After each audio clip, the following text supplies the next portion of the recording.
So, will you turn again to the Word in Matthew chapter 17.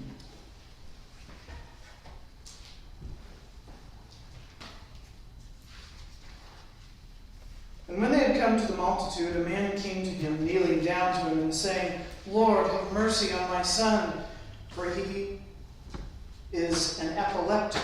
Now, that's literally, where was that? Moonstruck. Literally, they said he's moonstruck. And he suffers severely, for he often falls into the fire and often into the water. So I brought him to your disciples, but they could not cure him. Then Jesus answered and said, O faithless and perverse generation, how long shall I be with you? How long shall I bear with you? Bring him here to me. And Jesus rebuked the demon, and it came out of him, and the child was cured from that very hour. Then the disciples came to Jesus privately and said, Why could we not cast it out?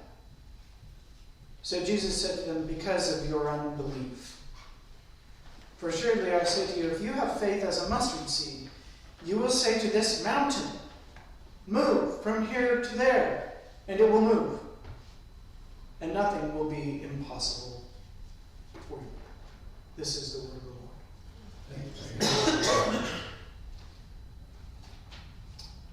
One of my favorite verses in the whole Bible is one we heard kind of in passing earlier when Christian was doing that reading from Zechariah 4. It's Zechariah 4:10. For who has despised the day of small things? And that first came to my attention in a sermon that was preached by my father 30-some years ago. I don't remember much about it, but I remember sitting there and thinking as he talked about God's attitude toward what is small and humble, that really resonated with my heart. The world will always celebrate what is big and loud, what's impressive and persuasive and has a really great bottom line. This is true in religion as much as anywhere. Think of what we tend to celebrate in religion. But God sees differently. And that's not just in one verse. It's all over Scripture. If you have faith as a mustard seed. I want to take us back to a famous children's story that has become a modern parable for the power of belief. My earliest recollection of this story is from a children's record we listened to at my grandparents' house over and over, about a train who was carrying food and toys for children on the other side of a mountain. But all of a sudden, the train stopped with a jerk and could not go another inch. It was broken. Her wheels would not turn. And it was terrible. What were all those children on the other side of the mountain going to do? Along came a shiny new engine. And all the toys cried, Please, shiny new engine, won't you pull our train over the mountain? Our engine has broken down. But the shiny new engine said, I am a passenger train. I just carried a fine big train full of people over the mountain with more cars than you ever dreamed of. I pull the likes of you? I would not. I would not. I would not. I would not. And off he steamed to the roundhouse. Then a big freight engine came along and they begged him to help, but the big, strong engine, that's capital letters, by the way, that's his name. The big, strong engine bellowed, I am a freight engine. I pull big trains loaded with big machines. I am very important, and I won't pull the likes of you. I will not. I will not. I will not. I will not, he puffed as he rolled away. Then another engine came along, who looked very old and tired. But they thought perhaps he could help. The rusty old engine, however, just sighed. I'm so tired. I must rest. My weary wheels. I can't pull even a small train over the mountain. I cannot. I cannot. I cannot. I cannot. Our last chance, as the sun was going down, was a little blue engine, very shiny. A very little one. She stopped and asked, What is the matter, my friends? Oh, little blue engine, they cried. cried, "Will you pull us over the mountain? Our engine is broken down. Please, please help us." "I'm not very big," said the little blue engine. "They use me only for switching trains in the train yard. I've never even been over the mountain." But when she saw how sad they were, she said, "I think I can. I think I can." And she got hitched to the little train, and she tugged and pulled, and slowly they started off. "I think I can. I think I can. I think I can. I think I can." She puffed over and over and faster as the little engine climbed. "I think I can. I think I can. I think I can. I know I can. I know I can. I know I can. I know I can." Until at last they reached the top, and as the little engine puffed down the other side, she said, "I thought I could. I thought I could. I thought I could. I thought I could." As Prime Minister of Great Britain, Sir Winston Churchill lifted the confidence of his people with eloquent words, some of the most brilliant speeches of the 20th century during the Battle of Britain, the darkest days of World War II. His eloquence is so famous. I have parts of his speeches committed to memory. I could just rattle them off right now. "We will fight on the seas and oceans.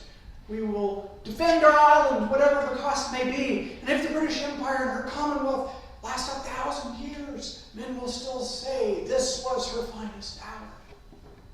So, years later, he was invited to deliver a commencement address, and everyone was expecting a stirring speech. And he came up to the podium, and his words were unexpectedly brief and became probably the most famous commencement speech ever. He said, "Never, never, never, never, never, never give up," and sat down. Today's gospel tells us about a miracle. But the miracle is not why the story got told. The point of telling the story, among all the miracles that Jesus did that might have made it into the gospel, was about faith. It was about using faith in difficult problems and what Jesus had to say about that. A person whose son has epileptic fits comes to Jesus for help. And like most illnesses, they attributed this to demons. But this one was particularly scary because this person would lose control of his body in what seemed like a random way. And he would fall, and he'd pitch into the fire pit or the water or whatever. And so it seemed like a really scary thing. It seemed like outside influences. Jesus takes over. He'd already brought it to the disciples, this child, and they couldn't help it. No success, and Jesus takes over, and the child is healed, just like that. And later the disciples want to know why they couldn't do it. "Because of your unbelief," he replies. Although the oldest manuscripts of Matthew put it more literally. They say, "Because of your little faith." Your little, teeny, small faith. And then he says, "Assuredly, I say to you, if you have faith as a mustard seed, you will say to this mountain, 'Move from here to there,' and it will move, and nothing will be impossible for you." If you have faith as a mustard seed, this is perplexing for many people and is made more perplexing and confusing by the poor translation that appears in many modern Bibles. If you have faith the size of a mustard seed, how can faith the size of a mustard seed move a mountain? Well, first of all, we need to recognize that Jesus is using dramatic hyperbole here. He is not recommending that we actually try to move mountains. This would be stupid and destructive and wasteful and not a very good use of faith. The point is that faith is a conduit of power, spiritual power, that is beyond any kind of power in this world. He had just told them, you couldn't do this hard thing because of your little faith. A mustard seed is very little. The seed itself is just a tiny speck.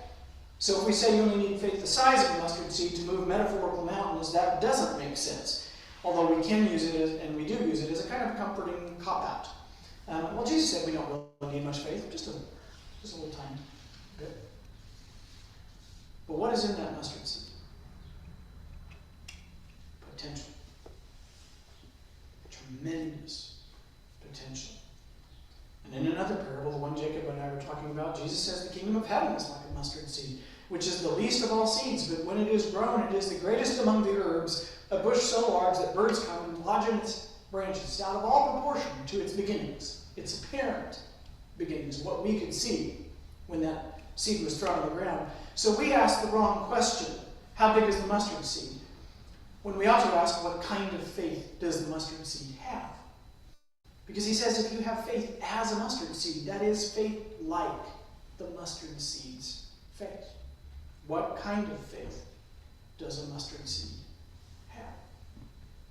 Well, first of all, it is trusting faith. The seed itself is very small, but its faith is based on something much greater, a greater power.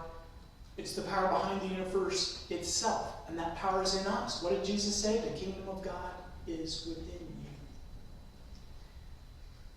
It can be hard to trust that power. And we find it much easier and safer to rely on our own, and yet it's when we're ready to admit that we don't have all the answers that God takes over. And paradoxically, our strength grows as we learn to let go of our sense of power and put things in God's hands. 2 Corinthians 12 says, "My grace is sufficient for you, for my power is made perfect in weakness." When we are weak, God's strength becomes all the more obvious. The mustard seed's faith is also not dependent on circumstances. It doesn't need favorable circumstances to have faith. The mustard seed is dropped on the ground and forgotten. Jesus talks about that, and that's literal. That is exactly how people treated the mustard plant in the ancient Near East, and as a matter of fact, to this day. You didn't cultivate mustard because you didn't have to. You just spread it around your property, and it would grow. The seed may seem forgotten, but the seed knows the potential inside of it. That what seems like being forgotten is just the beginning, because its faith is also persistent. It doesn't give up. Mustard grows in soil that is not good, soil where other things don't grow. And mustard plants are, to this day, extremely common in the Holy Land. It's like a weed. And if you let the mustard is valued, but if you let it get out of control, you will have mustard all over your yard, no matter how bad your yard is. Mustard persists in desert, in drought, through poor circumstances, good soil, bad soil, doesn't matter, constantly pursuing the dream. What it has the possibility to be, what it's meant to be. Small things can have great faith, and small things can have great impact. And as God said through Zechariah, not by might nor by power, but by my Spirit. Which he follows up with this rhetorical question. For who has despised the day of small things? And the answer is everyone. The whole world despises small things. The day of small things. But the day of small things is coming, God says. It's always right around the corner. The answer, so everyone in the world, the culture of the world, despises the day of small things, and they're fools for doing so. I talked last week about the novel Watership Down, which is now my favorite novel, and it's a story about a small group of rabbits who leave their home, Warren, to make an epic journey in search of a new home. And I told about how the rabbit Hazel becomes their leader, not by size and physical power, but by wisdom, courage, and the ability to see others' strengths and utilize them. but also by his insistence on keeping the group together and facing things together and pursuing their ultimate goal. And what I didn't tell about last week was the smallest and weakest rabbit in their group, who was Pipkin. On the first night of their journey, exhausted and afraid, they encountered the terrible obstacle of a stream. To rabbits, this is a terrible obstacle. And they have a dog on their track. And the strongest rabbits in the group are ready to swim to safety, abandoning the weakest. But Hazel refuses. He refuses to leave the injured Pipkin. There's a thorn in his paw, it turns out later. And other weaker members of the group. He refuses to leave them behind. Insists that they find a way to get everyone across. And they do. Pipkin never forgets it. Never forgets that Hazel stayed with him. And even though Pipkin's strengths, his contribution to the community, are not as obvious as some others, they are there and they do become clear. And one strength that Pipkin has, his greatest strength, is loyalty, which is another word for faith. The ability to trust and stick by someone no matter what, through anything. What do we mean when we talk about having faith in Jesus? Do we mean just intellectually believing in Jesus? Because that's not what the Bible means by faith. Pipkin is utterly loyal to Hazel. Hazel could ask him to do anything, go anywhere. And Pipkin would go no matter how scared he was. Hazel also would not abuse that trust, and Pipkin knows it. Hazel has proven it. But just the same, if Hazel has to face some danger, Pipkin wants to face it with him. If Hazel says this is what we have to do, while others are debating, Pipkin is following. He's right there saying, I'm going where Hazel goes. When our obstacles seem huge, we feel how small we are, that's when we most need to have faith. You know, I was thinking about this in terms of our facility, this project that we're doing on the basement and all that, and how it's taking shape, and how sometimes you need something to kind of get you stirred up and encouraged. And Nancy was talking about that as we got to the end of the third day of the project. She says, I'm really excited about this. I'm really starting to see the potential here of this room. And you think about God telling the prophet Zechariah that Zerubbabel's hands laid the foundation of this temple. He will see it, and he will see it completed. I have this little tie on today's that was given to me as a gift last week. It came from the Field of Dreams out in Iowa. That's based on the book and then later movie Field of Dreams. And what did they say in Field of Dreams? If you build it, it will come. It will come. It takes vision. It's when things seem tough that we really have. That's when we most need faith, and we have to remember that our God does not abandon us. God doesn't abandon us when things get tough. We can rely on him. God has proved it over and over. And sometimes the wait seems long, but we can stick by Jesus because he sticks by us. We can do it when the hill is steep. We can join hands and we can keep going, and we can say over and over, I think God can, I think God can, I think God can, I think God can. And nothing will be impossible to you.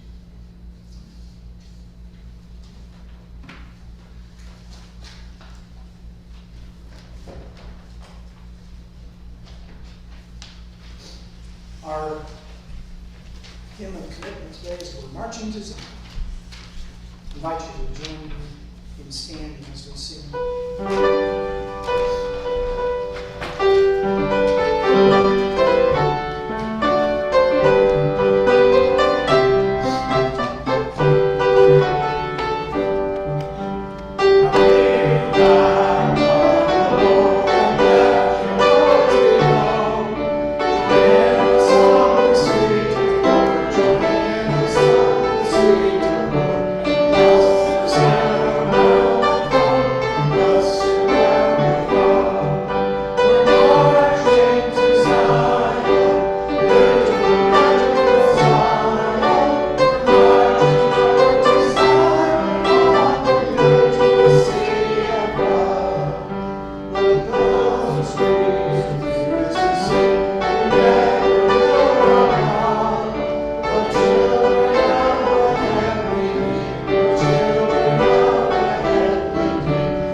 Lord, you have always given me strength for the coming day. And though I am weak, today I believe. Lord, you have always given me peace for the coming day. And though I am anxious heart, today I believe. Lord, you always have kept me safe in trials. And now, tried as I am, today I believe. Lord, you have always marked the road for the coming day. And though it may be dim, today I believe. Lord, you have always lightened this darkness of mine. And though I am here, today I believe. Lord, you have always spoken when time was right.